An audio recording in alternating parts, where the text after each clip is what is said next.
Okay. Sorry about that. So Thanks. no problem. Thank you for reminding me.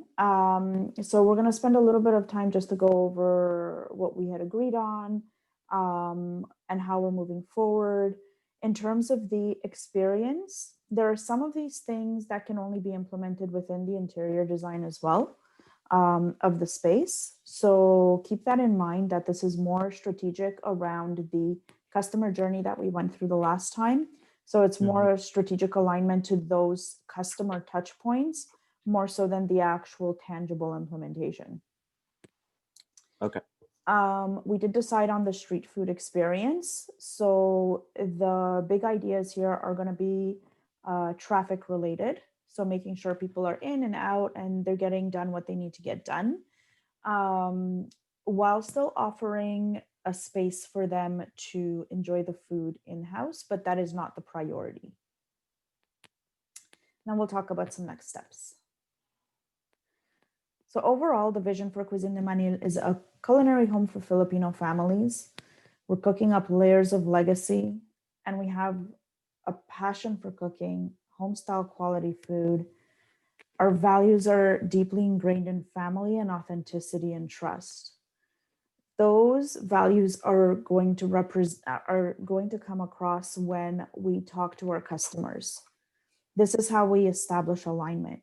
So there are suggestions in this presentation, but I want you to take them to heart. They're not made lightly. It's to ensure the alignment with what we stand for, because ultimately the commitment to authenticity has built loyalty in the past, and we need to build on that. As a reminder, we're here to build up a consistent, seamless, and memorable customer experience that will increase sales and broaden our reach. So, this isn't just about maintaining our customer base, it's also about broadening it and expanding it. So, there's definitely an angle to this that caters to new customers and making it appealing to them, making the experience welcoming to them, if they're not already familiar with Filipino food. And we decided to go with the street food experience. We talked about the different areas of the restaurant that would see some changes. Um, and more or less what the atmosphere inside the restaurant would be. Very warm, a very soft, kind of a tropical kind of look. The brand that we went to lends itself really well to this as well because of that crimson red. So, very warm tones are going to be in this space. The customer journey, this is the after shot of the customer journey. It has improved where the majority of feelings are above the baseline. We want our customers to hang out below the baseline for as little time as possible. So that means minimizing the wait, because that's really where we see a big drop. Nobody likes to wait, obviously. And one of the ways in which I suggest we do that is through transparency and authenticity, which is one of our values, and informing people if there is a longer time for a dish that they ordered, giving them options of what to do during that time. So making them feel less impatient and more empowered. Some of the limitations that we discussed during our last presentation and between these presentations has been one, the kitchen cook time. There are some dishes that absolutely cannot be made any faster. They are what they are to achieve the quality that we achieve. And that's not something we want to sacrifice. The authenticity and the quality is something we stand behind. So it wasn't like, oh, let's just change up the menu or let's just do something to limit the waiting time. So it became more about the experience of the wait time, not about shortening it. The COVID-19 efforts, the social distancing, the mask wearing, all of that stuff is definitely going to have an impact in how people experience our restaurant. It's not ideal, obviously. But I'm also looking at the COVID-19 efforts as something that can bloom opportunity. So the sanitation is really not that bad of an idea overall. And it's actually helping with the traffic, as you'll see in this presentation, because it's allowing us to take a look at who our customers are, what their purpose is for coming to the restaurant, and how we can divert them to make sure that they get their needs met as quickly, as swiftly, as seamlessly as possible. And I have to say that the COVID-19 requirements really played a big role in coming up with this proposal. Restaurant traffic is definitely a limitation because we have a very strict wall that's there. There's a very clear way that traffic is supposed to flow, but it also introduces confusion. The other limitation is that it's a fairly tight space when you get down and look at it. It's very long and narrow. So we have to figure out a way to keep people moving, to make sure that the signage is on point, that everybody knows where they're supposed to be. We do that through verbal cues and visual cues. The good news about these limitations is that they can be mitigated. And really, it's a challenge for us to find the opportunity in them. That's the way I'm looking at it. So I'm going to take you through the walkthrough. We already talked about the overall space. I'm calling it feeling good because each time a customer interacts with us, we have to delight and elevate their experience. That is the goal that I'm putting before us. This is a deep dive into all of the customer touch points. So really looking into that customer experience and taking each touch point into consideration and seeing how we can make it better. So the goal here is to streamline, simplify, and maximize a sense of belonging for all customers.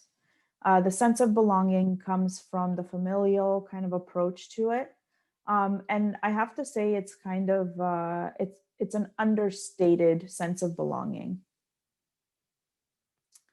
So I'm pitching you this idea because I know it can be done.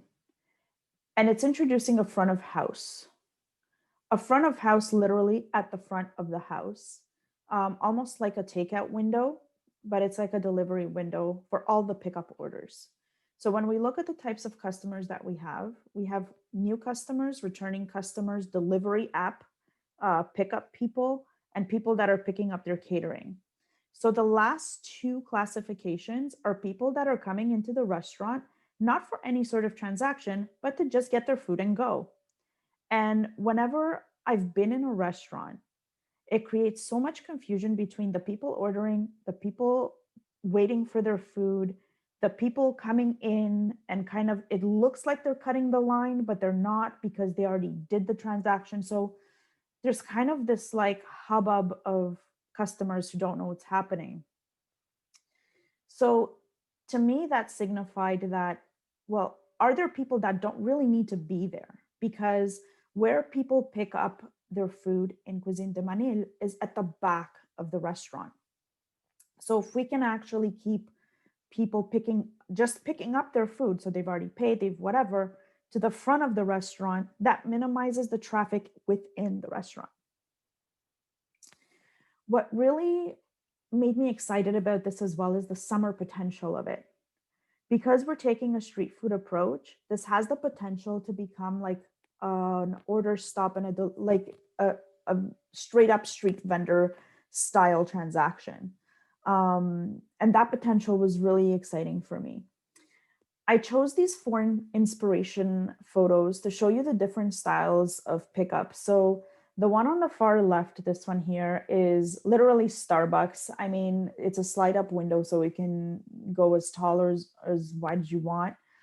But they have like, for the mobile orders, the pre-orders, and you guys also have a window right beside. So the idea is that the frontage of the restaurant would start to be more of a vitrine and not a bar dining area.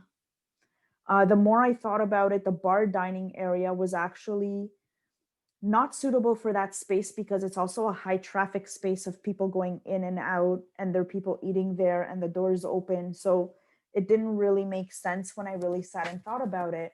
But then if you actually have a little pickup area where people can just take their food and go, that to me made a lot more sense in the context of COVID-19 as well.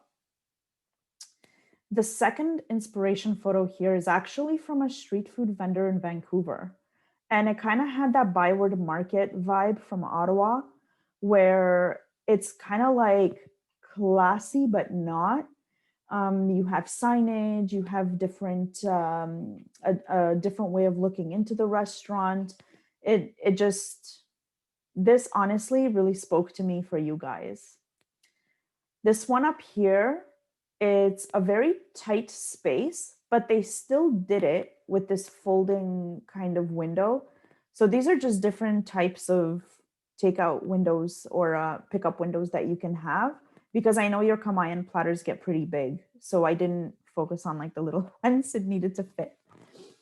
And if we're talking about branding, and this would be up to your designer, you can definitely brand it. So this is from Beaver Tails. They have kind of like a rustic Canadiana kind of look, and they did that with their pickup window. So there's a lot of room to represent the brand, to direct your traffic, and to also enhance the customer experience by considering this. And I Okay. will highlight considering Mhm. it. Yeah. So um this is Beaver Tails. So they actually have someone that's standing there and then they're doing like they're making the beaver tails right there like in Yeah, front. Okay. yeah, yeah. Okay, cool. And they also, like, if you've ever been on the Rideau Canal, they almost have like a food truck style thing. Yeah. I And the haven't way been in a they, while though. yeah, but the way it closes is just like the windows that close and that's it. Like it's not nothing crazy. But the whole point with this is that if it came down to it and the interior designer said, well, or if you guys agree to do this takeout window, they can also have fun with that. It doesn't have to be something that's just straight up kind of like Starbucks. It can be, but it doesn't have to be, is all I'm saying. So what would this front of house require? It would require one staff member, and they would be doing the following: hand out delivery app orders. So when people come in, the delivery app guys come in, I'm here to pick up an order. Here it is. If it's not there, they can follow up with kitchen, or they just say it's not ready yet because it hasn't made it up front yet. Hand out catering food pickups. For this one, I have two ideas. One, if the window is not big enough, they can just come in and they can pick it up from a counter. Or if it's small enough, they could just go through the window. Hand out order up customer orders. So the back of the house I've called order up, and they have a choice to either wait or go. So for example, if they're ordering fried chicken and it takes 20 minutes, we can ask them, do you want to come back for it? If they come back, they can pick it up from the front of house. They don't have to go all the way back to the back of the restaurant to get it. This person would also be greeting new customers. So whenever a new customer would come in, the menu would be with the front of house. So it's almost like hosting, but not really. Because the majority of your customers are not new, they're returning, this would just be an add-on activity for this person. In the summer, they would be responsible to deliver the mura orders, which are the street food orders. So like small barbecue sticks, lumpias, chicken, fried chicken, and that kind of stuff. And also, if there's an opportunity to get outdoor seating, this person would also be the point person on that. And they would collect and hand out order buzzers. I remember at one point we had a conversation about order buzzers, and you said it's not impossible to do that, like to hand out buzzers. So if somebody decides, oh, I'm gonna go, and they just get buzzed when their order is up, the person at the front of house would just collect the buzzer before giving the customer their order. Simple as that. Do you know if there are any apps that we can potentially use for that instead? That I don't know. I can look into it though. Yeah, because I was thinking of that, and when I did pitch in the idea of buzzers, I remember one thing was that it wasn't very personal. So Okay. um like, and So I do like the buzzers. We have buzzers already, but I Okay. mean, say if someone wants to leave or they want to go far, like they want to go to the grocery store and then come back, then I would also explore the idea of having But they yeah, would like need an to app. install this app, Yeah, they would. because then the only easier way would be to text them. Or like I know there's an app that does that, but then there's an extra step for you guys to enter that information into that app. Because I remember at Foie Gras when I went, they said, oh, there's a Yeah. 40-minute wait. We'll just text you when it's ready. But then you have to like fill in your information, your number, and that takes time for the person handing out the orders. Yeah. But like I was kind of thinking of like when you go to the bank and then they have like a QR code and it's just really like a simple process. Mm-hmm. Something like that. I don't know what app they use or anything, but like I was thinking of, yeah, like if we can't make it a little quicker, then maybe that would be it's possible on our end. I But can take a look, but the idea is that the option to go away and just be notified when it's mhm, ready is available to the customer. yeah, that's important. Yes. Yes. Okay. So this is based on my conversation with Dennis, who was like, I don't understand how this looks. So it would be on this side of the restaurant, the front of house. It would be on the far side window. There would be kind of like a double shelf right beside the person who's at the window. And in that shelf is obviously for the food that's ready to go out. But on the other side, you can also put merch. So something that people inside the restaurant can also take a look at. And of course, the menus are over here as well for the newbies who want to take a look. I thought about doing like the roll up banner or some sort of a display. And in the end, it would just take up floor space, like it would have a footprint. And I'm trying to leave as much open space as possible for traffic. The idea is that half of the window opens and that there is signage above it to say that this is for pickup only. So if people require another sign to say, order in advance or whatever, this is just pickup only, then there's the window space to do that in. Is that fairly clear? Yeah, it's clear. Yeah. Okay. Dennis also asked me how this person would know what's happening in the back. And my answer to that was the person who's handing out the orders. So this would be the order up, where the order up waiting area is. I put it this way, so there's like a corridor between the person handing out the orders on the front of house. This is for the person, instead of handing it to someone in the waiting area, they run it up for takeout. When it's ready, they run it Mhm. up. In the order up area, I said it's a waiting area for 4 to 6 people. Again, that depends on how the space is designed by the designer. And I also would like to see an iPad for feedback there. So how did we do today? And I put it over here because this is basically the last touch point that we really have with the customer before they exit the restaurant. So if we want to collect any information about, how was your wait? How was the greeting? Like, are you planning on coming back? And just like 2 or 3 questions just for us to collect some feedback to see how we're doing. One of the big things about this experience is that I want to collect data to track performance, which is something that you guys haven't really been doing. And I think that's very important for you, especially with launching a new brand, because you need to know what's working and what isn't. And the only way you'll know that is from your customers and your numbers. So you need to have accurate numbers and accurate feedback from your customers. Good. Yeah. There's also sanitation stations. Like I said, COVID-19. I have 2. One is right at the beginning of the little wall. Either install a better rack to hold up the sanitation bottle so it's not just sitting on top, But that's for the walk-ins. And for the walk-outs, I have this little table here where there's a sanitation pump, but also there's a little bit of room for them to set their food down so they can sanitize and then go before they leave. Okay. So the customers, again, are the repeat, the new, the delivery app drivers, and the pickup catering.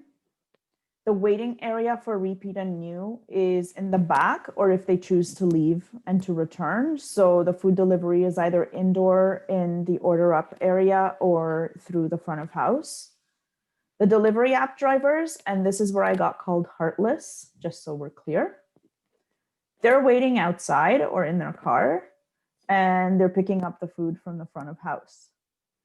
And Dennis said, well, what if they want to wait inside? I said, well, do we really owe them that? They don't wait. The thing is with our drivers, they don't wait because we have we're notified, and then if we're a little backtracked in the kitchen, then we can like delay the order for 30 minutes. Mm-hmm. So really when the drivers come in, the order is ready. Yeah, they don't usually have to wait anyway. Yeah, and honestly, like every time I've gone to pick up food from restaurants, the drivers that did come in would leave, and then I'd see them in their cars. Like Yeah, they because understand. they don't want to wait either. The thing is, they don't want to No. wait. So like if the food isn't ready, which almost never happens, then they just leave, and then we wait for another driver to come pick it up. So Okay, so this should isn't as be heartless as I was made it to be.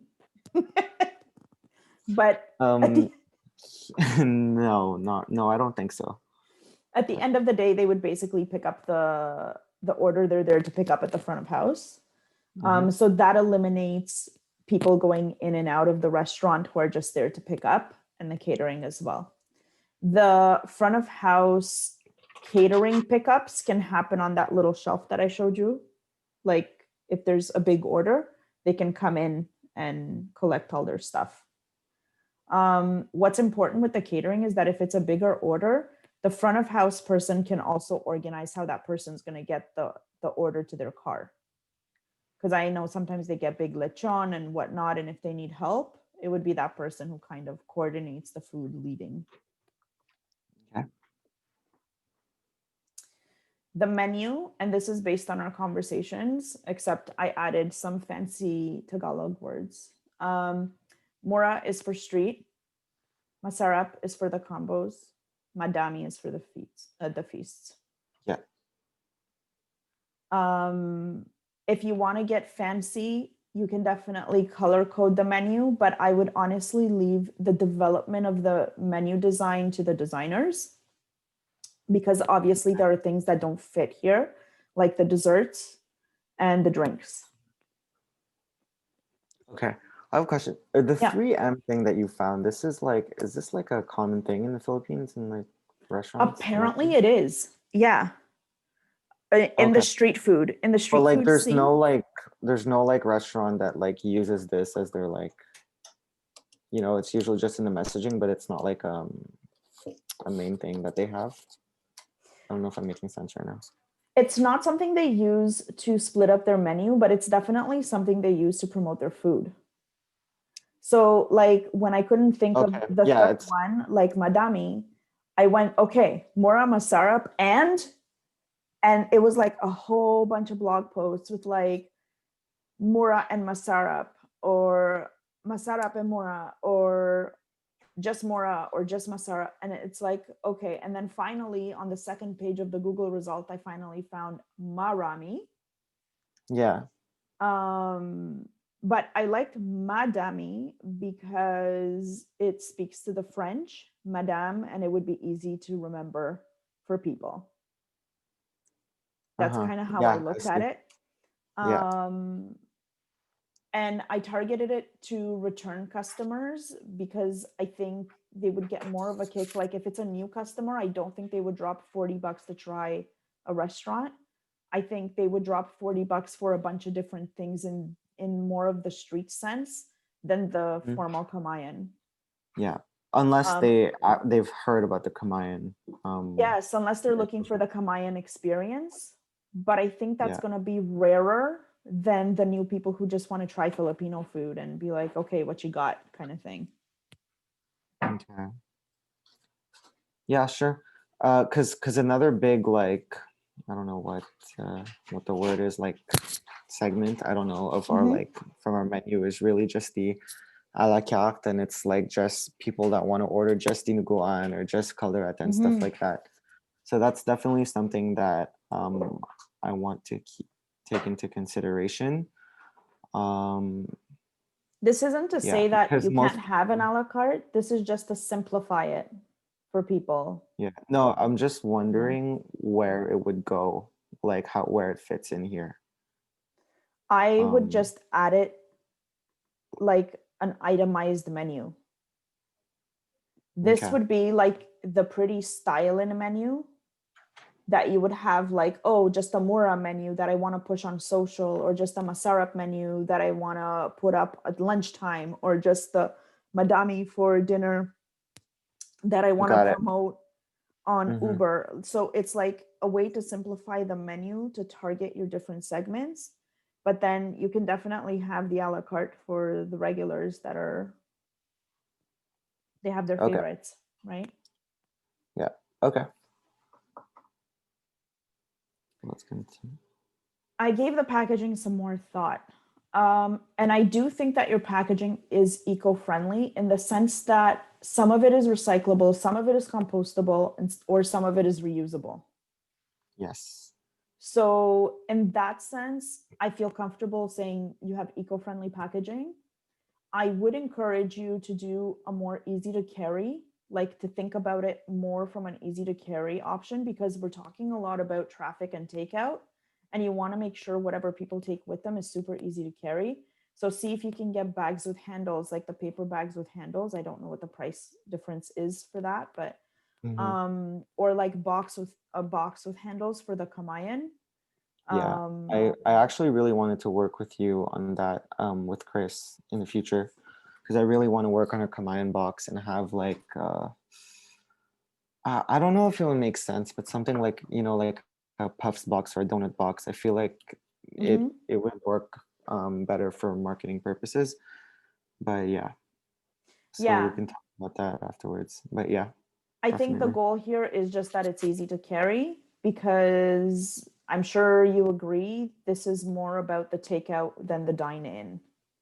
When the time Absolutely. comes that we're dining in, I also don't think people are going to have a kamayan, a cuisine de manille. So you're pretty okay with the individual stuff that's easy to carry. So as long as you have a bag with handles, I think you're fine. Okay. On the packaging, I want to keep that familial kind of atmosphere in mind, and keep the handwriting on the exterior of the order package. I'm joking and not joking when I say I miss the calligraphy.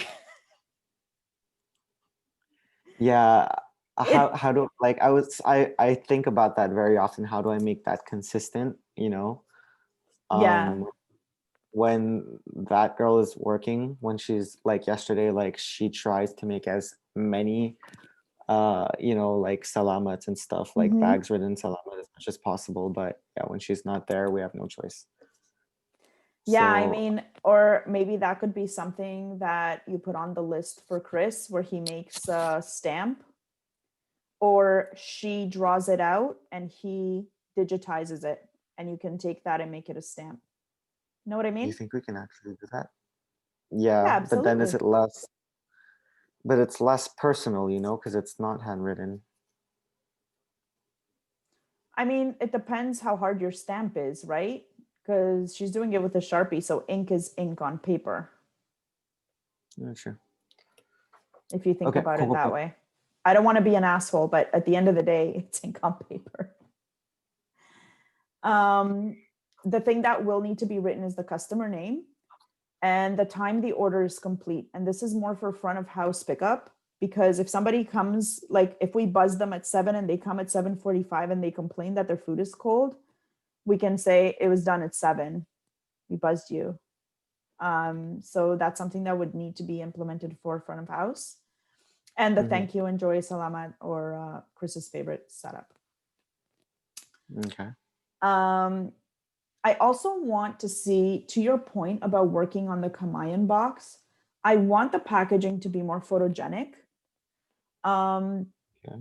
And that's because it would be really cool. Every time I see somebody saying, oh, I ordered from this local shop, they have undoubtedly a picture of their package and how it showed up to their place before they post like all of the stuff that was in it, right? So it'd be really cool if it was a nice package overall on the exterior. And that would also help with QA, quality assurance, so that all these other familial things, you can make sure that they're being done consistently from a management perspective. Engagement, because people do share that when they order. So you can make a little contest out of it to say like, hey, whenever you order, show us your package, show us what you got, and you share one photo on Cuisine de Manille's Instagram page. You could do it per day, you can do it a weekend, every Saturday or whatever, and that person gets a free something or other. Whatever your margins are highest on, they can get that for free. So it's like this little reward, but it keeps people engaged and posting and sharing that they're ordering from you.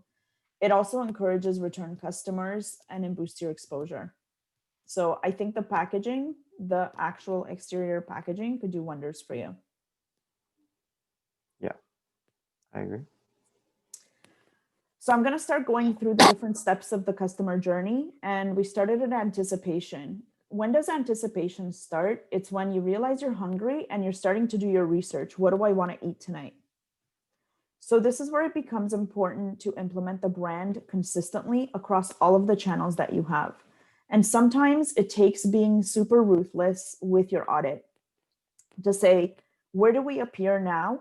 Do we want to appear in all those channels because each of them need maintenance? Do we want to scale back? The second part of the question is, how do we measure the effectiveness of this channel? Do we need it? And if the answer is we need it for a very specific purpose, just do that. It doesn't need to do everything. So for example, you can have a website that has an intro to the Philippines, stories, our life story, the menu, to contact us, to whatever, when the only reason people are going to your website is to see what the latest menu is.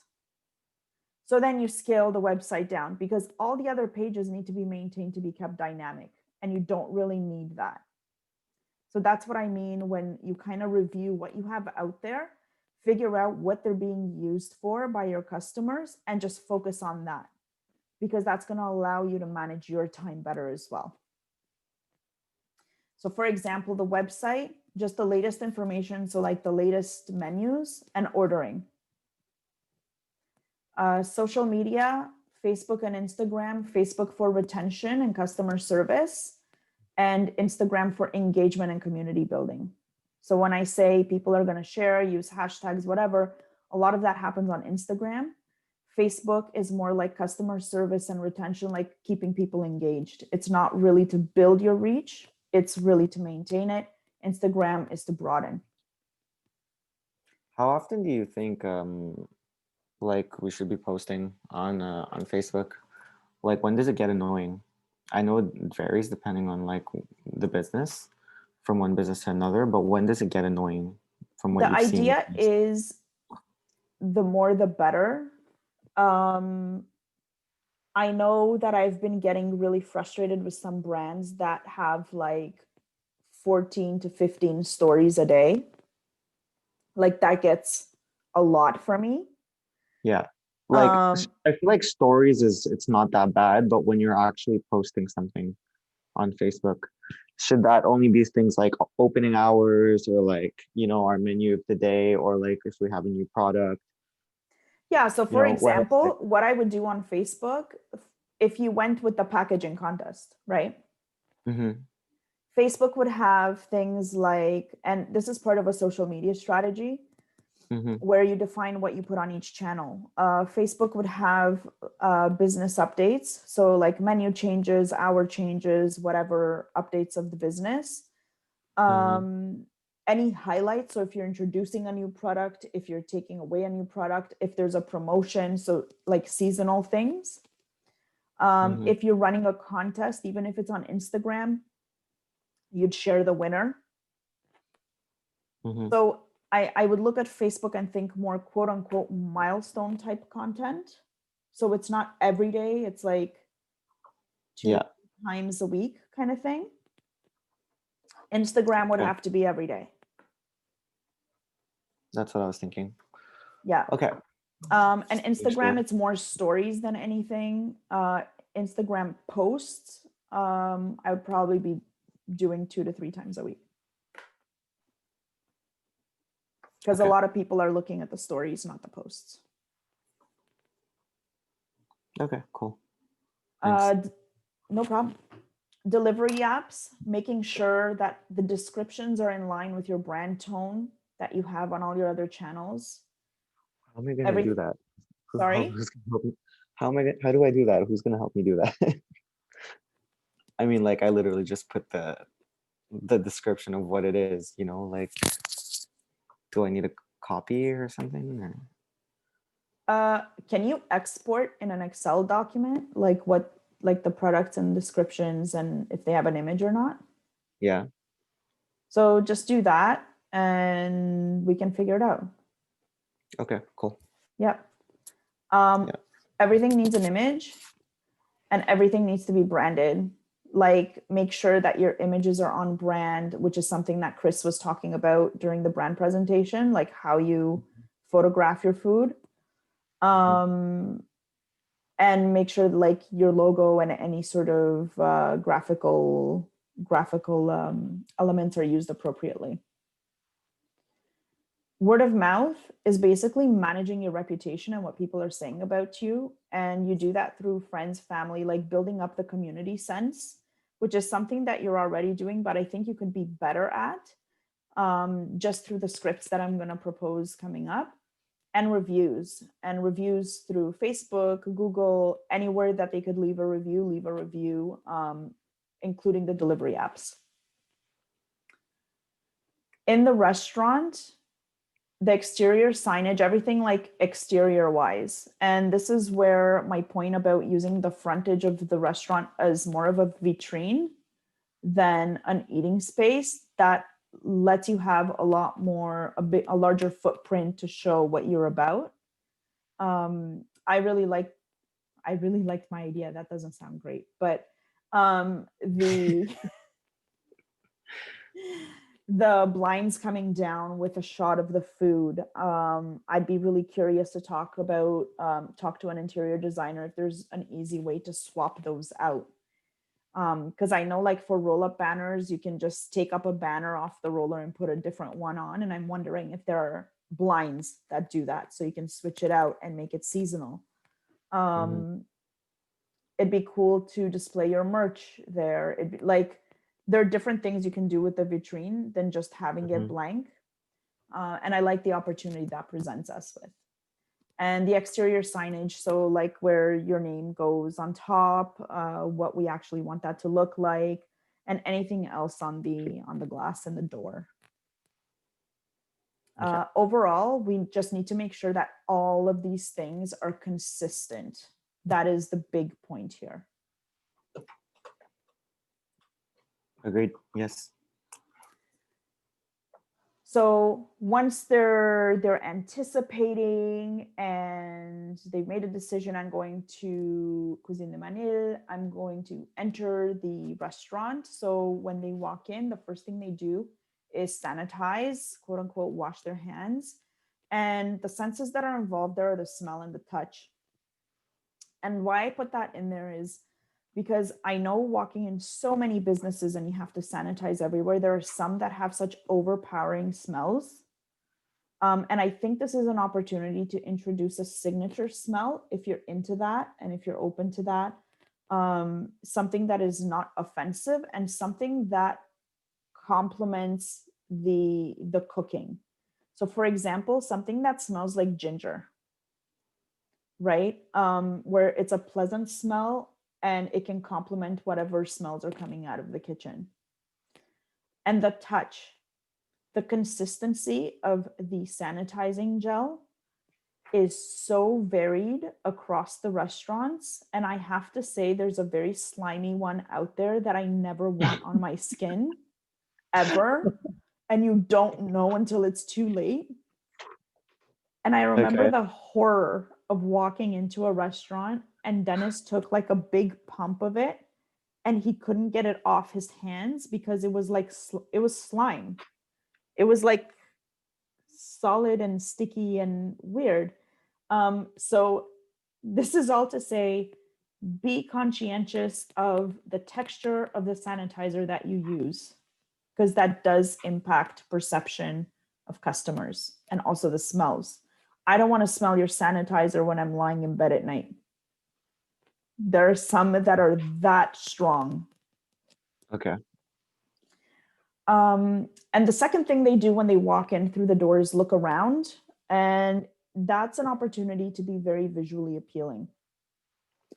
I didn't go too far into that because I feel like I was treading into the designer part of it.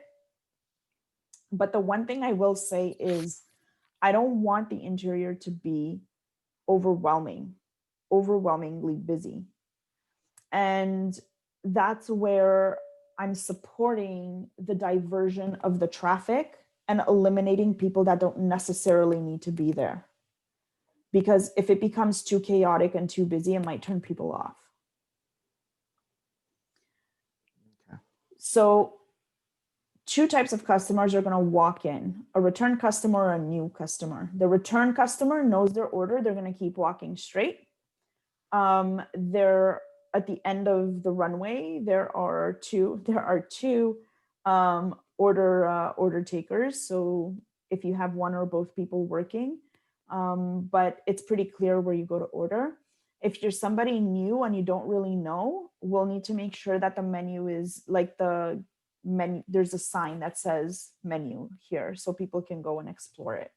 And that's the front of house. That's when the front of house person would take over and it would become an interaction as opposed to a person just reading the menu. So the front Okay. of house would kind of guide them through it. All right. I had a question to ask you Yeah. because so we're not so I get the whole idea of kind of like separating the undecideds from the decideds, whatever. Having the menu up front. But what do we do with um where that space that we have at the front with the chalkboard right now? Because like I've seen, like I've been to like some stores and they have a menu on the side, but they also have a menu up at the counter, you know? Mm-hmm. So I was just wondering if it would kind of be weird to not have a menu at the front, even though we like I totally agree that we should have like a menu at like on the side, but like Mm-hmm. where the chalkboard is right now, like I'm wondering how it would look. Is it going to be weird? Some people that might want to add something afterwards, or when they get there, or they have any questions. Yeah.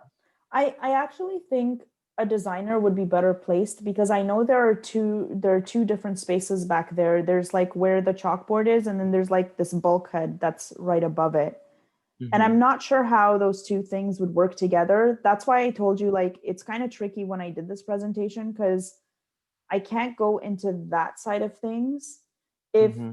that designer comes back and says, hey, you have real estate here to put restaurant info, then we can decide based on what we did with the menus and everything. It's like, okay, maybe this is where we just put the add ons or the upsells, or you have like a today's special kind of thing that gets updated or special of the week, Yeah. where it's Yeah. more Like your dynamic and it's not bestsellers. just static. But Yeah. I feel Okay. like I need more guidance in terms of is that where that would go spatially? Do you know what I Okay. mean? Like Yes. I feel like I need an interior designer to be like, hey, it needs to go here, or hey, maybe that needs to go on the feature wall, and you really go nuts with making it look super artsy, or like I feel like there needs to be a broader vision of the space design before we Mhm. figure out what goes where. Know what I mean? Yes. Okay. Okay, so once they figure out, okay, well, I'm not ready to order, I need to see a menu, the people who are returning and are ready to order, they can advance the order window, and the new person would engage the front of house. And the front of house would present them first with the express menu, which is Mhm. the Mora menu, just as an intro, and then just kind of suss them out to see what they're into. But this is where they would then be making their decision, what they're going to order, and they get in line. So what's new here is that we're filtering out the order lineup, so it's very streamlined. So the people who know what they're ordering can go ahead, and the people who don't can figure it out. So now that they're ready to order, they wait. And this is what the wait looks like to me. While somebody is waiting, their sight, I broke it up into the four senses because they're not really tasting anything yet. Mhm. So I took taste out. So what are they seeing? They're seeing the line in front of them. They're seeing the waiting area. They're seeing the new customers looking at the menu. So they have quite a few things to look at. They're smelling the food cooking, but they're also smelling the disinfectant because at this point you're still smelling it on your hands. They're listening to street. I proposed a street soundscape that you can layer pop music on top of. It's easier in the spring or the summer because you get that soundscape just by opening the door, right? Like there's just the natural flow of traffic on the street. But in the Mhm. winter, you might just need to layer the audio. Mhm. They also hear people inside talking and the front of house talking and engaging with whoever's there. So they're kind of like central in the restaurant where they kind of hear everything. Um, and that's important to note because these people just came in. Like this is the the third touch point, right? So you need to really have a good handle of what it is that they're hearing and be deliberate about it. And what are they touching? Their own belongings, and they're usually leaning on the sidewall. Did you notice that? Like they're that wall there, they're leaning on it, they're touching it, they're just kind of interacting with it. And I thought, well, there's a place that just opened nearby. It's called Pigeon. I'm obsessed with it. And what they did was instead of a wall, they have like cabinets there, but they built like this shelving system that's it, there's no back or front or anything. It's kind of like just cubes, so it's see-through, and they kind of have little inspiration things there. So it's a place where you could put kind of like Filipino decorations, or you know how Filipinos like to collect tchotchkes, or like it's very much a spatially decorative thing. Um, and it's mixed in with the merch. So it kind of shows how integrated the merch is within who they are. And I thought that was kind of a cool juxtaposition to have within the space. But then I found myself going down the rabbit hole again of space design, which is not my forte. So that's why I didn't make it onto the slide. But that was one idea that I had. So I kind of put it there with a question mark, like merch display, maybe. I don't know, Mhm. on the wall to the right. But on the left, there's a feature wall. Right now it's empty, but I think you can really do something cool with that real estate. You could either use it for generating engagement, you can put graffiti, like we talked about, like the islands of the Philippines in a really cool way. You can use it for Instagram backgrounds and figure out a fun way, like as they're getting closer to the cache, they get neater and neater backgrounds, like the steam is kind of coming higher and higher and higher as they get there. I don't know, but that would give them something fun to do while they're waiting in line. And that's what I want. Like I really want I want something fun on that wall, but when I was talking to the designer, she was very iffy on that. She was like, you know. Well, I thought a Um, lot about that conversation that we had with the designer, and it kind of brought me back to some themes that we talked about with Graphico as well.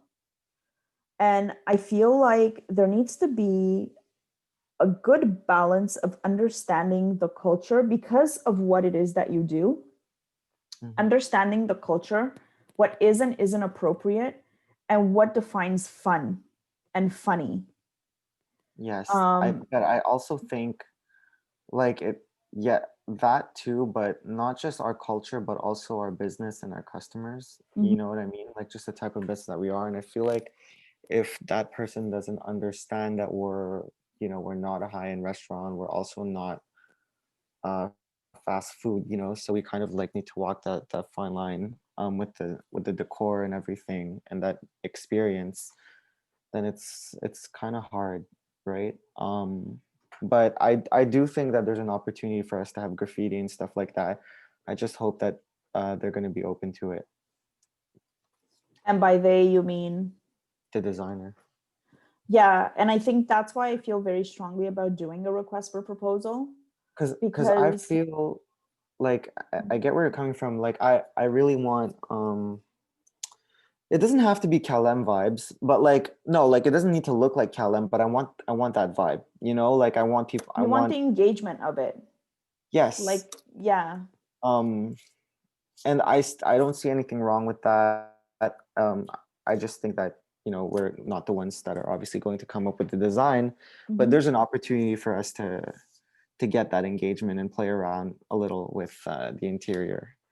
I agree So with you. I totally agree with you. And I think that's why we need to be very clear in our request for proposal and what our mhm. expectation is. So like when you say being clear on a request for proposal, is this like saying, um, you know, ideally we want something on this wall, we want graffiti, and this can be a mural or this, because we could literally say that it's like a mural or whatnot, or like different regions in the Philippines, right? And then she could decide on where she would put it, but then the actual, you know, the graphics, that's all Chris, right? So Chris would make it work. Um, is that I or is mean, that it too like depends specific? because this is this is where you walk another fine line because for request for proposal, I typically don't want to give instruction that detailed. I would Okay. leave it as this wall would be interesting as a feature wall because people line up along it. So we want it to have an engagement element to it. I would provide an example like Instagram background, like, but this is a feature wall. So somehow this Mhm. needs to be engaging for the people waiting in line. That would be my Yeah. goal for the designer. How they do that, that's their creativity and that's Mhm. what they are bringing to the table. Yeah. Okay. That's kind of So how I'm seeing it. so if they're just adding like minor details, decorations, accessories, whatnot, that's on them. Or if they decide Yes, to change the whole wall. I see. But like again, I feel like the bigger part over here is having them understand like the culture, the business, the environment that we're trying to achieve, you know.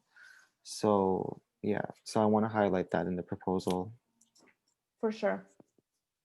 Okay, For sure. thanks. No problem. So once everybody's decided what they want, they go ahead, they order and pay. Here's where the script comes in. Hi, I'm Peter. What can I get for you? This is part of that familial feeling, like you're welcoming them to the family. Mhm. Hey, this is my name. What can I get for you? And in exchange, you're going to ask for their name.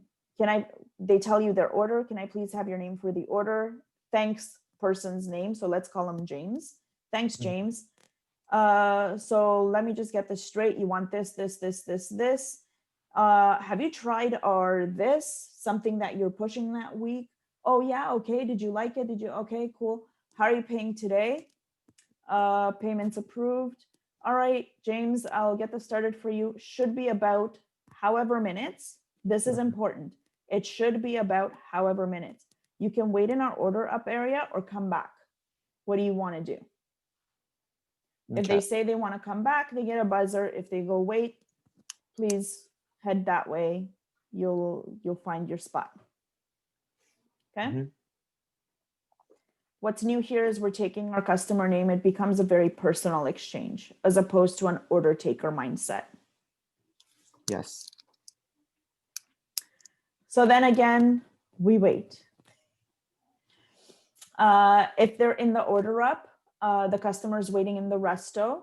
They're 2 meters distance. The masks are required, so it's pretty solitary. The order up waiting area is going to have decals on the floor that are strategically placed to not block the pickup window. So, for example, this would make it in the request for proposal. You have to Okay. tell us how people are going to stand where they're not blocking it. So they need to figure out how this space is going to be divided to make sure they fit 4 to 6 people in this waiting area. Okay. Okay.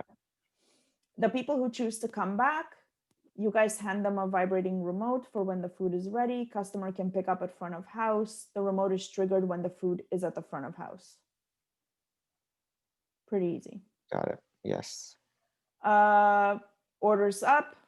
Order up, James. Thank you. Salamat, James. Let us know how we did today before you head out. The tablet with the survey is right beside the order up window. See you again soon or enjoy your bon appetit. And off they Okay. go. Okay. From your experience, Yep. when you've been waiting, do you think that the person that's taking the orders and the one that's handing them out, once it's ready, should be like there should be two different people?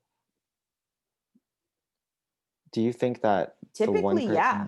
person at the cash is just like doing too much? Okay. I think the people at the cash are just doing orders. Their Mm-hmm. responsibility is to take orders to communicate appropriately to the kitchen. Okay. The Yeah. person that's handing them out is making sure the order was filled by the kitchen correctly and that it's going to the right person. And I feel Okay. like those responsibilities are pretty evenly divided between two people. To have one Okay. person do that, I don't think it adds anything to the customer experience, if that's what you're It's asking. not. No, it doesn't. No, because I'm like, I don't know if it makes it worse or you know what I mean? Because that person is just doing way too much. Like, I and I've think you're noticed that. stressing them out because they're switching gears between those things all the time. I would just Mhm. get them to like focus on taking the order, Okay. focus What on the you're taking greeting, the and order, and then the other person is handing out the order. yeah. Yeah. Makes sense. Yeah. Okay. Cool. Like I would have one person handing out the order almost like an expediter, where they're literally checking what's coming out of the kitchen, reflects what the order is, and goes to the right person, Yeah. and not somebody who says they're picking up for Chris and they're not. Any questions so far? On this slide, no. The only thing I will flag to you on this slide is for the survey that's beside the order up window on the tablet. I'd have to Mhm. figure out how to do that. I don't know how to do that, but I've seen Yeah, it I in was gonna so many ask. restaurants. Yeah. So we're gonna like find an app again for that. Yeah. Okay. So the exit, Mm-hmm. they leave. When they leave, they Really? they they Okay. Sorry. they get their food and peace out. Actually, no. They could also sit at the bar as well to enjoy their food. But they'll typically just leave with their food. And they're passing by the sanitation station over here. Put their food down, sanitize, and leave. Again, with the make sure like the smelling and the touching of the sanitize and like it's pleasant. It's not overpowering or disgusting texture. For the people who want to sit here, I don't think there's going to be a lot of them, but whoever wants to sit here is more than welcome to. Just have a trash can there, but that's about it. So they eat and reflect. So they've left the restaurant. They've Wait, sorry. Yeah. Just go back to your last slide. So we're Yes. actually going to have chairs there now. 2 or 3 depending on the space. Again, I'm diving into the space design. Okay. The The designer might idea even is just having a bar, and then if she says, "Okay, cool," Yeah, it's just like a stand-up bar because the idea is to keep the flow moving. It's not supposed to be inviting. It's not supposed to house people there for 2 hours. It's Mhm. an eat your food and get out kind of thing. They might come back and say, hey, listen, I can only fit like 2 or 3 people in this waiting area. Maybe we put a banquette, like a little couch here to do a waiting area. So that's Okay. why it was really tough fighting that side of it, because I certainly don't want to skew anything, or, We're not you know, designers. Yeah, I get yeah. it. Yeah. Another thing that I just thought of actually was we spoke about this earlier, the menu on, and I was asking you whether or not we should have it in the back. Mhm. Um I just remembered that one thing. Can't believe I thought of this. I didn't think of this before. When you walk into a Starbucks store, the reason why, like the counter is placed very far from the door, like you need to walk a bit just to get there, is because Mhm. some people are actually shy to leave. Like, once you've walked all the way there, like it's kind of awkward for you to like leave the restaurant if you decide to not buy anything. So Mhm. that is another like marketing tactic that they use. It's okay because you've barricaded them in with a wall. So it's going to Okay. be even more awkward for them to leave if they've Yeah, I changed their know. mind midline. Yeah. Unless they just check the menu on the left and then they're like, oh, okay, I'm leaving. You know what I'm saying? Exactly, which is why I think it's so important to make sure that the newbies who haven't been there aren't in the main lineup. Okay. Okay, cool. Let's continue. So they've eaten and now they're reflecting. You need to capture all of those amazing questions and answers that they're coming up with, right? Like after you eat or while you're eating, I've been known to take pictures of my food, whatever. I posted on my Instagram. Um, they need a reminder in the package somewhere to leave a review on Facebook, Google, and the delivery app. Okay. I'd love to know what the response rate is on the Uber Eats. We always do it. Whenever it says like, oh, how was your meal? Whatever, we fill it out. Yes, Not thank you. sure if everybody does, but we fill it out. I felt bad because every time we would order from Burger King, they would screw up our order. Like they would send us different types of burgers. Like, okay, Okay. but they were always more expensive. So it's like I don't want to complain, but it's not what I ordered. Like, Oh man. so we do that, but I think it's important for the restaurants too to track, right? You can also collect their feedback through a short survey. So on your website, it doesn't need to be linked on your website. It could just be a separate page, or like you could send them to a Google form if you don't want to put it on your website, with just a short survey. How was your meal? Was it warm? Was it delicious? Are you planning on coming back? Okay. And that's Okay. also to capture the people who didn't do the quick survey. And you've seen businesses use Google Forms actually for that? Yeah, for sure. Oh, really? Okay, Yeah. cool. Especially if they didn't want to go through like if they don't have a robust like CRM that they want to use to keep track of customers and whatever, like you can grow into that if you want. But unless you have a robust CRM, doing it any other way is kind of pointless. Like you do a form, it gets emailed to you, and then what happens to that data? You know, at least as a Google form, Yeah, it's an Excel document. that's true. Okay. And Yeah. for the reviews, where do you see that that happening? Like you want like the messaging, is that mostly going to be on like the bags and stuff? Yeah, that's where I Like would put only it. the bags, right? Okay. Yeah. Um, Or I like a do. small like paper that you leave inside the bag, right? Yeah, Like I mean, one of the really cool things with paper is that they make all sorts. So you can just get 100% recycled paper. And because it's just like leave a review, it's not something that's going to change anytime soon. You can get like 1,000 of them printed for like next to nothing and just drop them in bags. okay, cool. You can even get paper that if you plant it, it's like seeds. Like That's the thing. it'll sprout a plant. Oh, Insane what they have now. I didn't know that was. Um, yeah. And you can also encourage them to email you or call you with feedback, just as long as you gather this information. It's very important.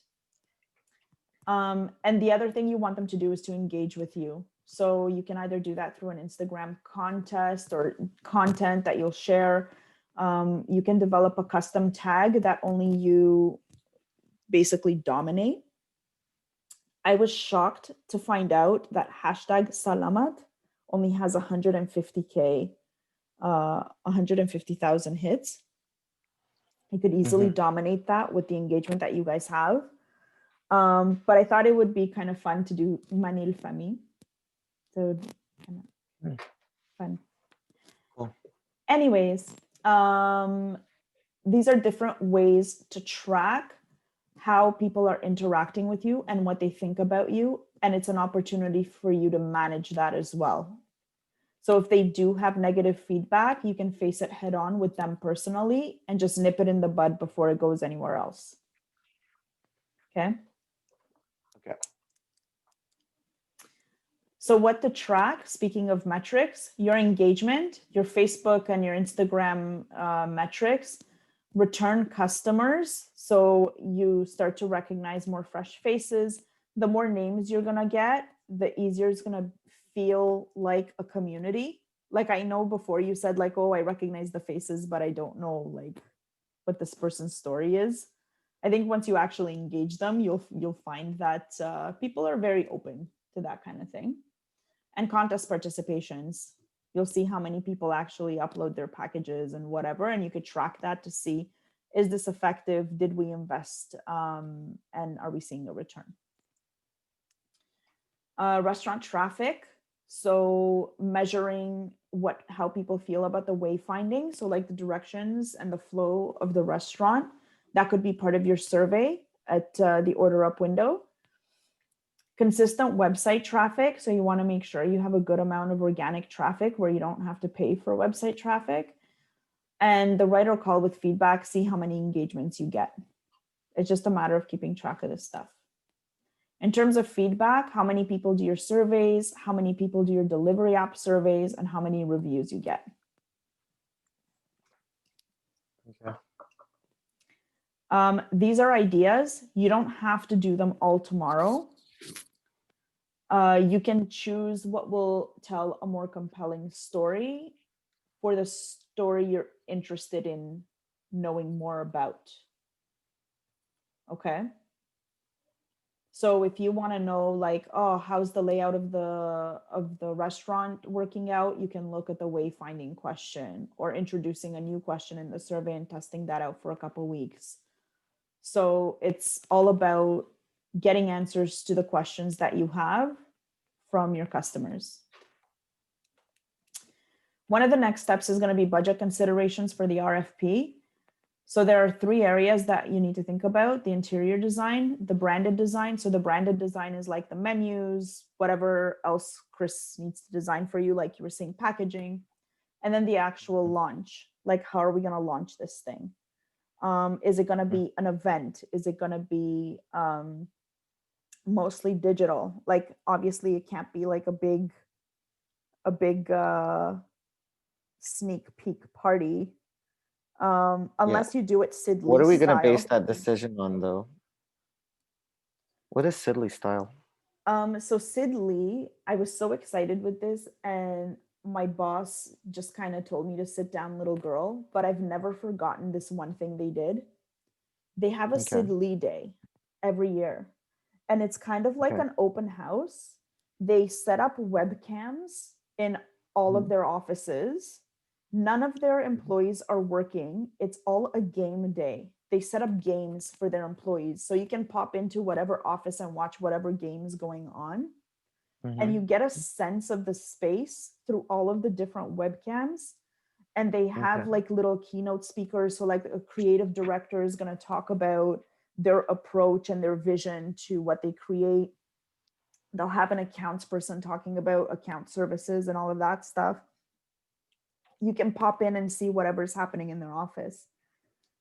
So I think from a digital perspective, you could even do something like that, where it's like your family giving them a tour of the restaurant, doing something fun, like if you hire a tinikling and they're doing it like in the middle of in the middle of the where the bar is, with the backdrop of the feature wall. Like the angle of the camera is up to the feature wall.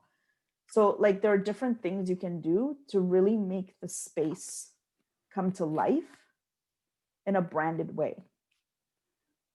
So it's Cool. more in that sense that I would explore more like I guess an experiential digital event. Or if you don't want to launch, quote unquote, launch it, and you just want it to be more of a communications push, Mhm. like, hey, we're overhauling the interior and the signage and stuff. Let us know what you think, and just put like pictures and stuff. That's cool too. But I would suggest you hire someone just to do like that communications planning and to make sure that they're posting at very specific times. Okay. So that would be like, I don't know, 500 to 1,000, I would say, for a social media person to just do a blitz for that over, let's say, 2 weeks to a month. Makes sense. Okay. Yeah. And basically, that's the next steps. Assign the budget, and we start working on an RFP. Okay. Ta-da! This is very anticlimactic. Okay. And this is my new professional photo. Nice. You had, yeah. What was the other one again? Never mind. Doesn't matter. But yeah, so that's my pitch. Mm-hmm. I firmly believe that it makes sense. And I hope you see that too. Yes, I think it makes sense. I think it makes sense. I think you addressed like some key points and issues, but I think that like I also need to think of it the from like the logistics perspective, you know, Mm-hmm. like because that was one of the reasons why I was asking you, do you think, you know, is it awkward that I only have one person in the front, because I'm constantly trying to like squeeze the manpower a little, Mm-hmm. you know. And so I'm thinking, okay, well, like it would be awesome for me to have someone at the front just to stand there, greet someone. Like that's always an amazing thing to do. Can I afford it? And the other thing that I'm thinking of is, you know, if it's just like a pickup counter, like a, you know, like the order's ready, they just pick it up. Like that's another thing that I need to consider, because the restaurant is so long, you know. Mm-hmm. So I Yes. have to take, you know, that those were some ideas that I've had in the past, where like, you know, it'd be really cool for us to even like, because we don't want the Uber drivers to come all the way in, so let's just Mm-hmm. leave a table there, and then, you know, just with the name and the order number, and then the driver would just pick it up. But the amount of walking that it actually takes for us to bring everything from the kitchen, pack it up, it would require even up to 2 people with how busy it can get sometimes, Mm-hmm. which is really, really, really expensive. Like that's what I look at mostly. So like it's definitely something that I want to consider, and I like the idea of having someone there. I really do. But yeah, I just don't know if it's possible. Like if we were super busy, then it would make sense, but we're not there yet. So I don't know if it's one of those things that, like, you know, you just you have someone waiting there until it, you know, we get to that point where we're super busy, or yeah. Yeah, I thought about that too, to be honest, because that's definitely when you don't want people in there. When it's not super busy, meh. I could take it or leave it. You know how many people are inside. If they Yeah. fit, they fit. Mhm. But you can also just do the front of house in your busiest times. You know, like if it's Friday and Saturday nights, Mhm. that's when you have front of house. If it's whatever, Mondays and Tuesdays, I'm pretty sure it's not, but Yeah, it's as simple as that. Like you don't always need to have someone there. But I Yeah. think ultimately Mm-hmm. that little window would be awesome in the summer to go with the Mm-hmm. whole street food thing. And it would also do wonders for your air conditioning too. Because Why? because you don't have to leave the door open all the time in the summer, right? Oh, yeah. Because you can just pass the food Okay. over. All right. I see. Yeah. Right now, I'm still loving your, like, I'm going to consider it. I'm going to pitch it, or maybe I'll just replay this presentation to them. But Yeah, I'm still loving your initial idea of just having that, like, space there for, the Greek clients and just have the menu, the, just yeah, like a what did you banner. call it? Yeah. There's like a roll up Like, banner. it doesn't necessarily need to be a roll-up banner. I feel like there's an opportunity for us to make something even cooler than that. It's just like that experience corner inside the restaurant Mm-hmm. that doesn't necessarily require anyone to be there. But if there is someone, then it's just like it'd be cool to have someone greet them. But I'm really thinking like if it's see like for something like Starbucks and Beaver Tails and stuff like that, I feel like it makes sense because they don't have such a big menu. The menu it really isn't complex. It's not something that like if it's coffee, they can afford to have a coffee station there, right? Like if someone wanted to just order, but for us, like our menu is so big, and then like I think we'll just have to like it's just a matter. It would only be kind of like a pickup area where like the food that's prepared at the back is just picked up there. In terms of something from our menu that could actually But see, maybe that's the just thing. dessert. That's where I started to feel super uneasy because the menu Yeah. is big.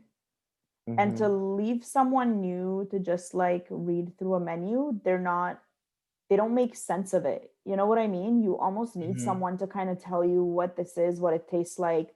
Because, Yeah. like, if you put, for example, the chicken I like, I would never Mhm. order it with the word spicy in it, but I it's know not.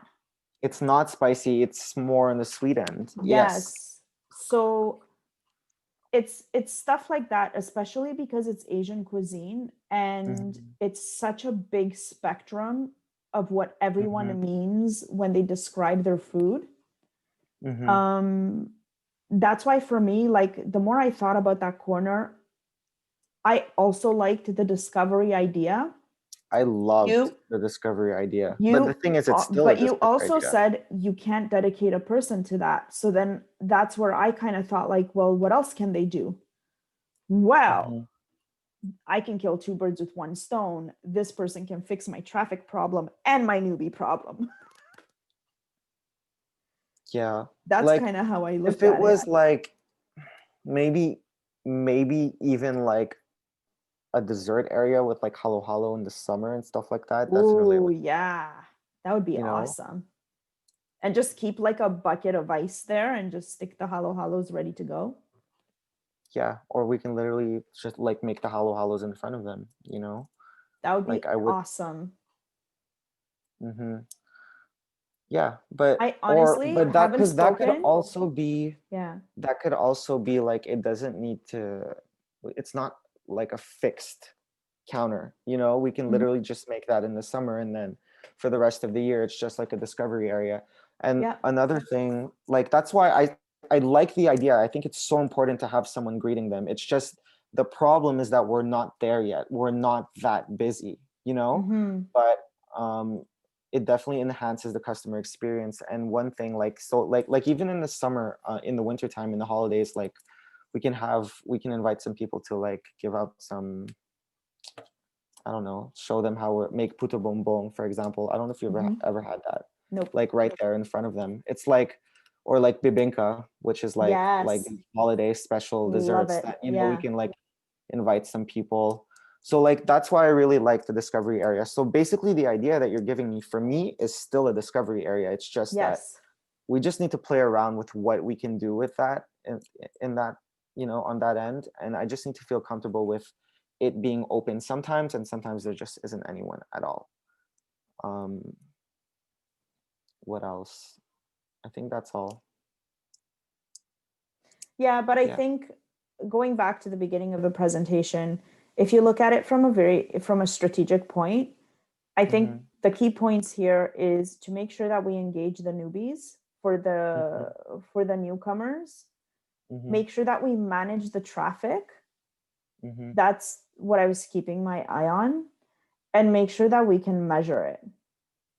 So if whatever we come up with for that discovery area, Mm-hmm. for me, needed to tick most of those boxes. And that's where I kind of came up with it. If you tell me like, And yeah, I love your idea of making things on the spot, we have to make sure, like, this is where the COVID limitation comes in. We yeah, don't know how things are gonna go. that So was another thing that I was going it's a to ask wild you. card. So Yeah. I want to say both of these before we move on to the COVID limitations part. The second thing was, yeah, it'd be really awesome, like, because another thing that, like, when Uber drivers come in, they don't want to wait, right? And Mhm. sometimes there's like five people in front of you, so they have no choice. So they're kind of like, Uber driver, they put their hand up, and then we have to like scream like, okay, come to the front, So that is another thing where, like, if there's that one person there that's there all the time, you don't know when it's going to get busy, but that person could really just, that would be the person that would go and pick up the Uber orders. So Mhm. once the Uber driver walks in, you ask the name, you ask the code, and then you give it. They don't need to wait in line and walk all the way in. Yeah. um so I just thought of that. Maybe we can implement that. um, but in terms of the COVID limitations, when I was kind of like I was looking into the market and what we were to expect in the next few months. Um, do you think that, not like, because I really started to consider that I don't want to go back, because I know that we spoke about how, like, the dine-in segment isn't really like a big part of our business, but like, more and more people are like, will like super excited to go and dine in into restaurants. Mhm. Like, I was reading that, and they were talking about how, like, they just can't wait. And so what if things go back to normal? What do I expect then? I would Like, actually make that an interior design problem, okay. because that design needs to work for both utilities. Right Mm-hmm. now, we're maximizing traffic because people need to go in and out, so they're constantly moving. If they're Mm-hmm. dining in, even then, when we had originally had a conversation about the dine in, you're not going to house huge groups. It's not like you're going to have 20 tables, right? Mm-hmm. So we just need to make sure that however the space is designed, the Yeah, bar, we need to make a decision if the bar is even going to happen, if it stays, if it goes. Like, I think a designer would be better positioned to tell us how to adapt that space when the time comes. exactly. That's what I'm Yeah. thinking. Like, if we had it in a risk and midst type of, like, and we were just like, okay, if this doesn't work out, or when the time comes, we see that a lot of people actually want to dine in, Mm-hmm. and that's like a critical decision factor. They come in and they're like, okay, well, I can't eat here. Let me go to another restaurant. Then that's a problem for me. So I want to be able Yeah. to adapt that space, if ever. So that's one thing. Other than that, I think, That's yeah, actually what got me thinking about the bench beside the sanitation, because I thought, man, and then when it's dine in time, you could just slap on tables yeah, to the you bench. know, So that would be super like, easy. it would be pretty cool Yeah. if she can come up with two concepts, or like a concept in which, you know, It's if we want adaptable. it, yeah, it has to be adaptable. That's what I'm thinking. Um, that's pretty much it. I think we're good. I think we're Yeah. good. Hmm. Yay. Thank you. Like, because we know what we need. It's just like we need to work with the designer to kind of see. But so now we're starting like a new mandate with the request for proposal, or how does that work? Yes, that would be a new Yeah. mandate.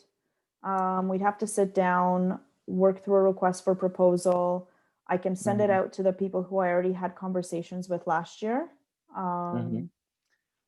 I added one more to my list that does or that did overall Mm-hmm. works with the St. Mm-hmm. Henry restaurants. Oh, Um, that would be sick. Yeah. Okay. Cool. Um. um, she kind of rubbed me the wrong way when we first talked, but she's made up Oh, for it really? since. Yeah, she was very Okay. apologetic. She just had a lot going on.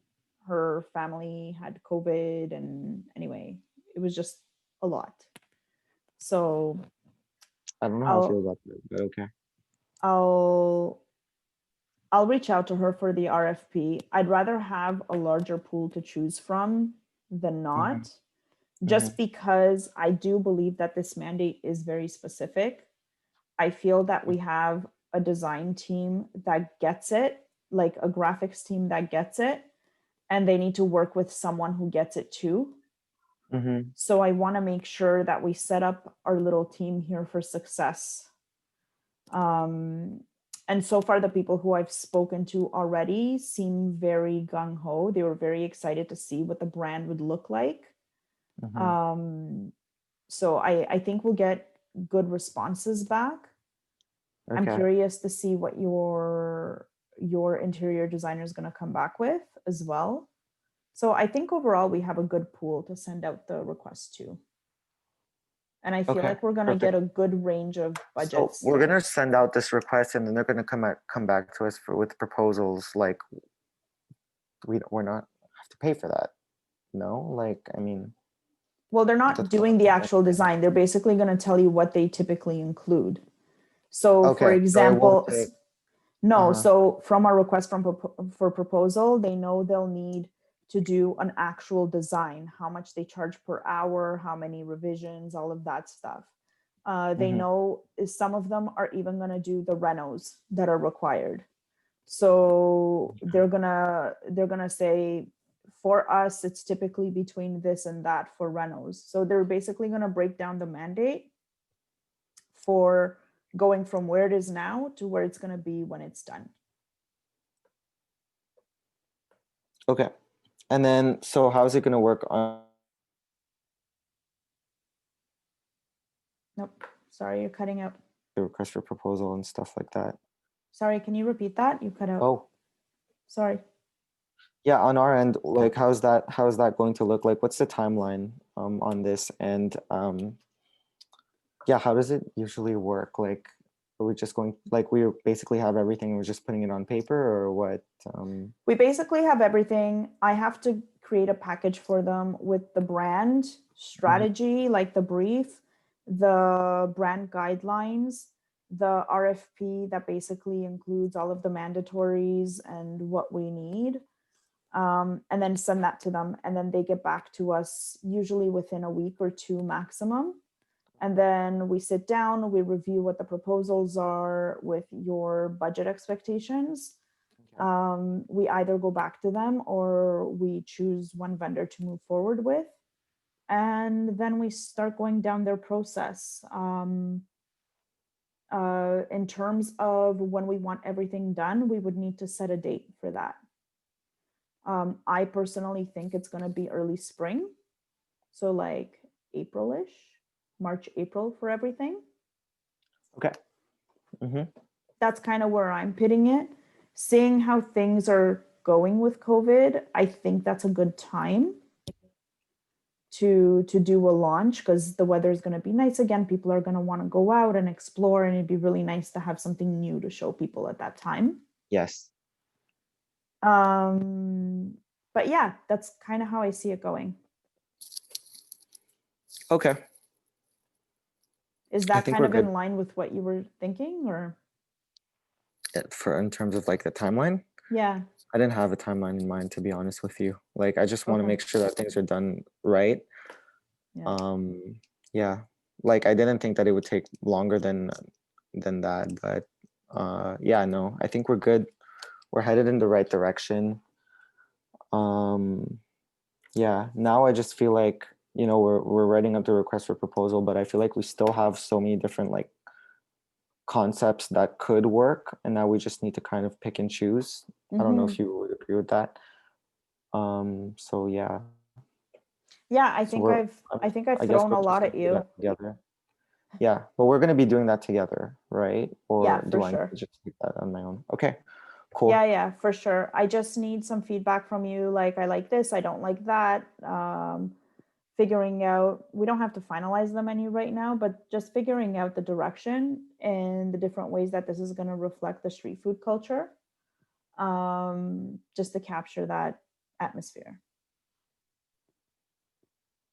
Okay, Yeah. the street food menu. Yeah, okay. And if ever, okay.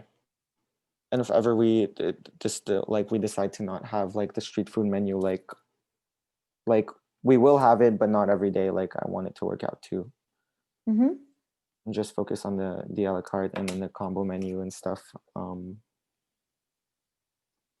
I've been reviewing the prices, so Yeah, I think you've got a lot of flexibility in what I've given you. yeah, Um, that's the thing. Like it's really flexible, and I feel like could work with, and we can go in so many different directions. We just need to pick and choose the right ones. Yeah, and I Um, think it's going to come down to whatever trends you're seeing in your customer and your purchase, your sales actually now, and where you want to take that. And I think the good news, seeing the opportunity in COVID, a lot of your sales are also being done through apps. So you have a lot of reliable data too. yes, yes. So that I think that's really going to help you in your decision making and where you want to take this. But yeah, Okay. And you think it's the designer that's going to come up with a cooler idea in terms of like the that discovery area? Like instead of just having roll up banners, maybe you can have something better than that, you know? exactly. Yeah, So because that's they know our job. more about like the whole spatial design. Like they might come back and say, you know what, maybe this is going to look like a really cool chalkboard here, or maybe this is going to look like, I don't know, can we put a TV there? That's like not even Yeah. a TV, like a monitor, that can also be used for this. The whole idea is to make sure that the RFP captures what we're trying to achieve with that zone. Mm-hmm. So Okay. if Because that area is the thing supposed to is, be, yeah, go ahead. yeah, because the thing is with the chalkboard, I love the chalkboard. It looks great from like a design perspective, you know, it's very aesthetic, but from a marketing perspective, it's not working Yeah. out, you know, like it's black and white, and then there's I don't know if that's just because of the you know, the drawing that I had given the chalkboard artist, Mm-hmm. you know, so then she would need to play around and just have like some boxes and stuff like that, or it's just a chalkboard idea itself that just doesn't work for marketing purposes, I find. I think it What do you depends think on is the going there? interior. Um, Okay. I honestly think with the brand that we have in place, something more digital would be cool because we have very vibrant colors that we're using. And the vibrant colors are going to be hard to capture with paints or anything that's being absorbed. Okay. Because So usually when digital lights. inks or anything gets absorbed, it kind of has this matting effect, Hmm. which I know Lauralee loves, but there are some things we don't want it for. And for example, like if you have a menu or something, like I feel like with the discovery zone, because it has different points that it needs to hit, it's not only just the menu, it's also education that we talked about. Having descriptions of the different dishes, having little stories, like having that interactivity integrated with it, like a Hmm. little touch screen display would be really fun to play with as well. Yeah, and they're not So that expensive actually. I think they're that's a good not that investment. I expensive. looked into So it. Yeah. like in terms of implementation, there are so many different things that you can do. That's why at the beginning of the presentation, I specified this is more about figuring out what the strategy and the objectives are, Yeah. because And that how you implement it could go a variety of ways. It can be dictated by so many factors. So, but if you're mhm, clear that, you know what, in this area, we really need to hit that, we've got this menu, this is basically what we want to show. There has to be an educational aspect, mhm. and you can't touch the bar by the window. Go. This is just an example, right? Yeah. That's more of a design problem. Our job is to define what that space is for, like the menu Yeah. and the education. Literally. Yeah. Yeah. And come up with the concepts. Yes. Okay. Cool. So this is all part of the RFP that you're talking about. Yes. So we'll schedule a follow-up call just to let me know what decisions you've made. And then once you let me know if the presentation is accepted as is, or if you want to make some changes to make sure that it reflects all the decisions you've made. Once we What do finalize. you mean by that though? Because So I feel like like we're just for the gonna go over menu, the request either way, right? so for the menu slide, for example, I have to add that we're also going to offer an a la carte itemized menu. So like just updating it with the other stuff that we've talked That are about. missing. Okay. Yeah. Yeah. Okay. And then once I finalize it, then and you approve it, then I'll generate that final invoice. Okay. Does that sound good? Yeah. I mean, I don't think I need to, like, you can just generate the final invoice already. That's fine, Okay. because we're gonna continue into the next. Yeah. Next That's fine. steps. Yeah. Okay, cool. So I will do that tomorrow. Are you still excited? Excited about what? Oh no. About this? About this? Yes. Yeah, man, I'm excited. It's just like there's so many different components to it. So like, Yeah. you know, it's like you don't want to rush it through, but I'm also like, okay, we need to think of this, we need to think of that. Like, you know, it's one thing to have it on paper.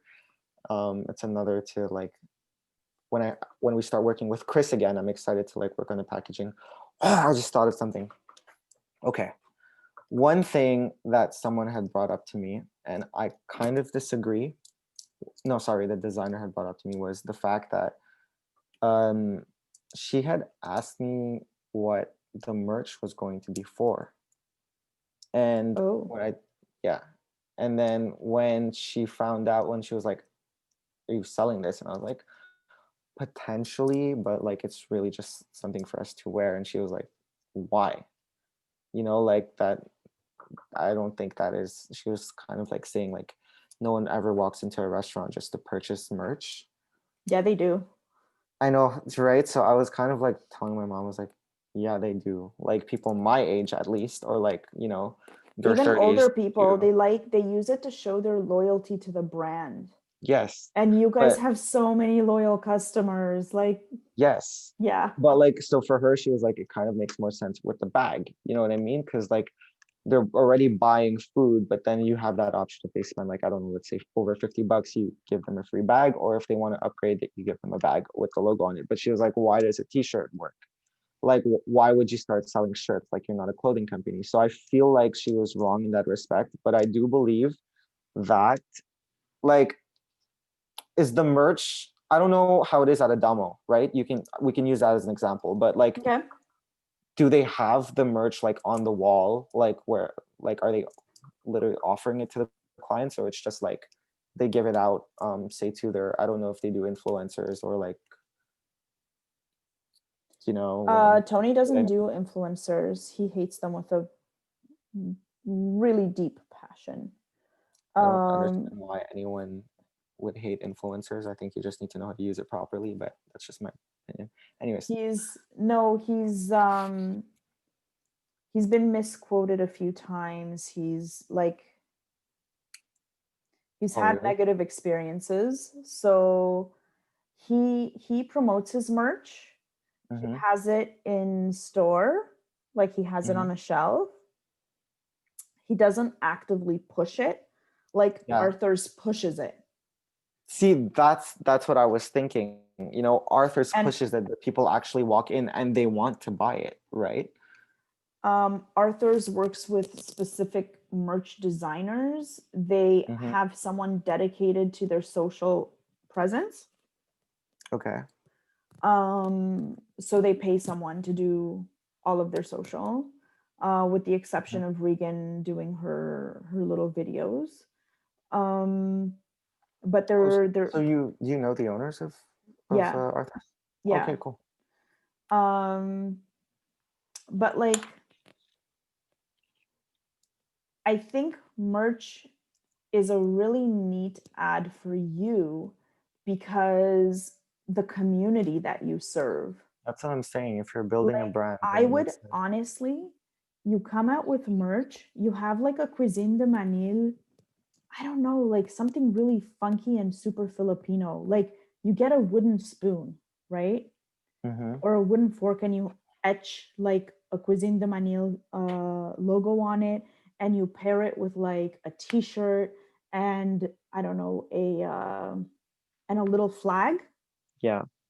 I'd give that to my uncle Yeah, but or like Dennis's what I'm uncle. thinking is, when do you give those out? You know what I mean? Like, when Oh, is it appropriate to Christmas, like? birthdays, just like a fun little thing. Okay, Like, but it's not something that you just put up the wall and you're like, oh hey, if you want to buy a shirt, we have it. You know what I mean? Like, I feel like on regular days, it's just like, oh, that's a cool shirt. Or do you guys sell it? You know? But then like it would make more sense on like Christmas and birthdays and stuff like that. It's just be like, oh, happy birthday from the team. You leave them a note, and then there's a shirt in there, type of thing. Is that what you were thinking of? no, like your customers buying it as gifts to other people. Okay. Like people buy But these things. they really do. They What did buy I it. give you for Christmas? Yeah, I loved it. I've been wearing it.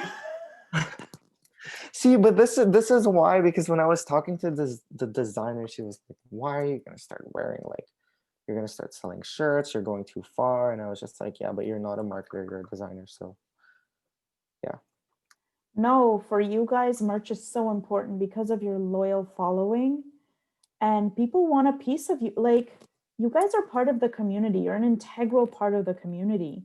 And people buy the merch to show their loyalty, their support of the business. Like, it's it's incredible. That's why people buy it. Like, yeah, can you market the and shit like out of it? on Chris's, Sure. yeah, and for someone like Chris, like, even if they're not loyal, it's just like, it's nice. Like, I would wear that. Yeah. You know? And Yeah. yeah, I got that. I got that vibe too. Okay. But yeah, I think merch is what all of the restaurants are doing right now. Um, At least on like that, you know, where Adamu is situated, like in around that area, I feel like yeah, that's a but good that's thing. because very much like yourself, they're very community oriented. They've ingrained themselves into that community, and it's the community that supports them. It's That's true. not, I thought and also like the type of clientele walking in too. yeah, Would you like say? well, yeah, because they get a lot of Westmounters and MDGers and and a lot of people from St. Henry have been there for a really long time and they're very proud. Like one of the things that Arthur's has done is integrated St. Henry into their graphics. Like it's not even showing your loyalty to the business, it's showing your loyalty to the hood, Yeah, to the community. right? So you guys have a Filipino community, like Dude, it's that is huge. so that is Of such a course cool you need to idea. of course you guys need to sell merch. I don't even understand why that's a question. But yeah. That's such a cool idea. Yeah, I know, she had me like questioning that. Like, I still really wanted it, but like she was like, yeah, like, how many do people really walk into restaurants to buy it? How I old was is like, she? she's freaking old. She's pretty old, but she's still a really good designer. That's the thing. I don't doubt that. I'm just wondering if maybe there's because there are The, times the when thing I is, find that I'm disconnected from what's hip. Like when you told me that you'd follow dude, my TikTok account, she's I don't know what yeah. to do with a TikTok account. Like, Did you open it? Did you open one? Did you open a TikTok? yes, but I Okay. deleted I had it on my old phone. When was that? Oh my God, months ago. No, you need to open one now, because so many people, the people, like, the content that I watch is from people that are like 30, some are 40, moms that are showing videos of their children and their day. Or Why do like you there's some watch people that that? are like, no, because they're funny. It's funny. It's so entertaining. See, I was sitting there one time, like I was like, I would never use TikTok. And then I heard a podcast on like how effective it is and how like it's still like in the infancy stage type of thing. And it, you know, like you can get viral in seconds. Yeah. And then when I opened it, I was watching videos for like hours, hours, Elena. And there's the business content, like, and when I was, okay, I don't know how you're gonna take this, but when I was watching this, I was like, yo, some of these people have the same humor that Elena has, and I Oh. would watch this. No, but these people are viral. They're like regular people. Like it doesn't matter what it is. If you had business content, if you literally went out, you were making fun of like you had videos making fun of Dennis or like of Nico, I would watch it. And I'm telling you, like it's a thing. You would love the video I just took of them. Dennis was playing with Nico like peekaboo and Okay. on the couch, and all of a sudden Nico disappears behind the curtain. And Dennis Okay. is like, "Where's Nico? Where's Nico?" Did he And know then you where he kind of was? see behind the curtain Nico's licking the window. And you hear Dennis, "Nico, don't lick the window." And I'm like, on that note, stop.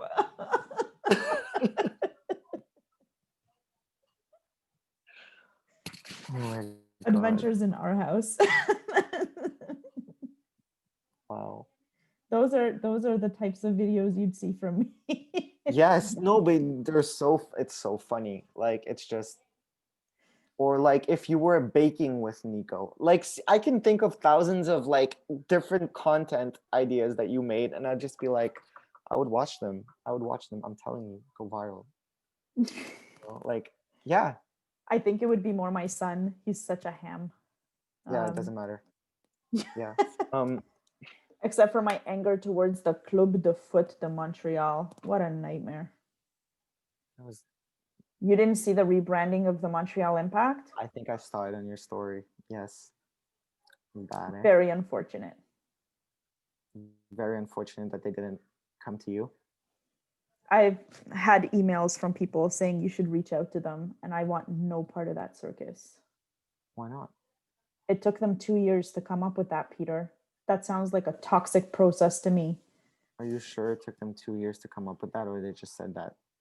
No, they said that in their launch video that they hired the creative guy 2 years ago, and that's when they started working on it 2 years ago.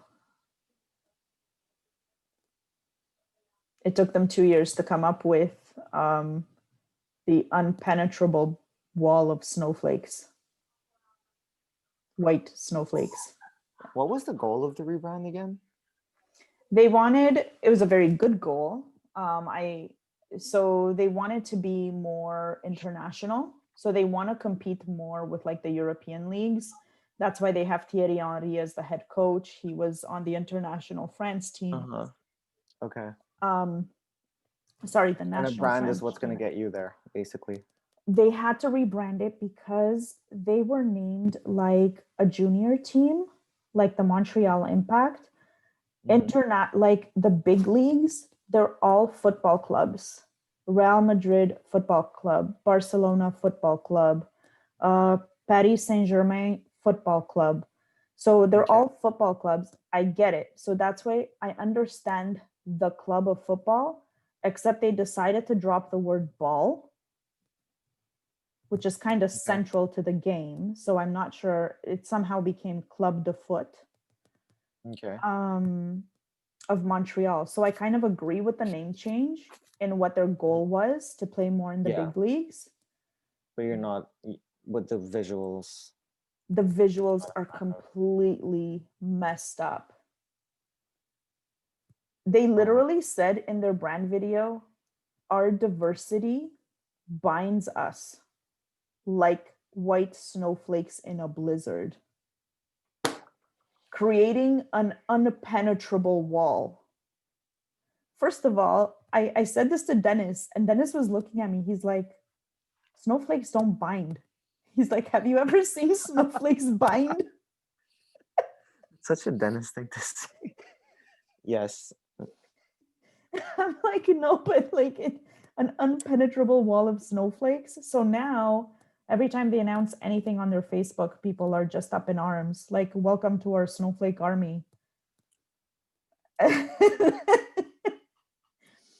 And then if you look, because they're part of the MLS, What's the that? MLS website is black, the league, Okay. and they have a black logo.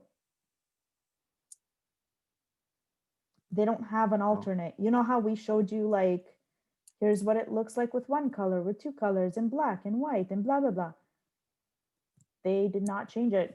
It is still black. So it's almost like Oh, it's wow. a placeholder in the row of logos. And you need to consider that when you make. Yeah. It's just Damn. poorly executed with no strategy. They had no creative brief. They had no creative brief, you think? I don't No. think so. I don't think so. Or somebody just wanted something pretty, kind of like what Tony does. It's not pretty though. I don't think it's pretty. Yeah, I didn't think it was a snowflake. I gave them more credit than that. I thought it was the M with the metro arrow. Mm-hmm. You know how the metros have an arrow? I thought it was like Yeah. a Oh, nod to like the plateau. And that one of still my wouldn't friends make was sense like, though. well, I mean, like pointing to the center, like the center, the heart of Montreal. I don't know. I was coming up with all of these. And one of my friends was like, I don't know, and it looks like a snowflake. And then when I saw the brand video and it literally talks about how that is a snowflake, It I is a was just snowflake. like, oh my God, that's worse than I thought. But yeah. Okay. So don't do that in your marketing career. Always have a strategy. Yeah, I won't. Don't worry. Awesome. Okay, I've kept you 2 hours. Yeah, I've kept you. Is Nico sleeping? Oh God, yeah. Nice. He was he was a handful today. But it's good. It's good. He was a happy handful, but a handful. Okay. So, just let me know what the next steps are and when we want to meet up again. Okay, let me know what the feedback is on your side, and we'll just review it. We'll take it from there. We'll take it from the feedback, okay? Yeah. Well, I think there was something that I wanted to tell you and